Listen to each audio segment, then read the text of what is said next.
ఈ డిసెంబర్ 28 తర్వాత ధనుస్సు రాశి వాళ్ళకి దరిద్రం పోయి ప్రపంచం సైతం దద్దరిల్లేటువంటి ధనయోగం మీకు లభించబోతుంది. సో, ఎవరైతే ధనుస్సు రాశి మూలా నక్షత్రం, ఉత్తరాషాఢ, పూర్వాషాఢ నక్షత్రాల్లో జన్మించారో, ఇప్పటి వరకు మీ జీవితంలో మీరు అనుకున్న లక్ష్యానికి చేరుకోలేదా? ఏ పని చేసినా మధ్యలోనే ఆటంకం కలుగుతుందా? చదువు ఎంత కష్టపడి చదివినా మీరు అనుకున్న ఉద్యోగం చేయట్లేదా? చదువుల్లో మీరు టాప్ 5లో ఉండి కూడా మీరు అనుకున్నటువంటి సంపాదనని ఆర్జించడం లేదా?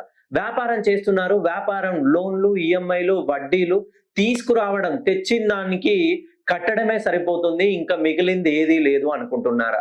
ఎప్పుడు ధనుస్సు రాశి వాళ్ళు విదేశాల్లో స్థిరపడాలనుకున్న వాళ్ళు, విదేశాల్లో అనూహ్యంగా ఉద్యోగం కోల్పోయి నూతన ఉద్యోగం ప్రయత్నం చేస్తున్న వాళ్ళు, ఈ నూతన సంవత్సరం 2026లో మీ దరిద్రం దద్దరిల్లిపోయి విపరీతమైనటువంటి ధనయంని మీరు ఆర్జించబోతున్నారు.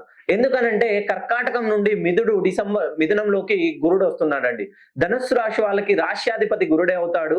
మళ్ళీ కర్కాటకం నుండి మిథుడు రావడం వల్ల 2, 5, 7, 9, 11 స్థానాల్లో ఉన్నటువంటి రాశులకి గురుబలం పెరిగి మీరు ఏ పని ప్రారంభించినా ఖచ్చితంగా ఆ పనిలో విజయం లభిస్తుంది.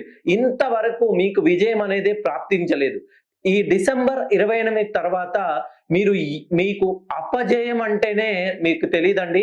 5 సంవత్సరాలు మీరు ఈ ప్రపంచాన్ని శాసిస్తారు ఖచ్చితంగా.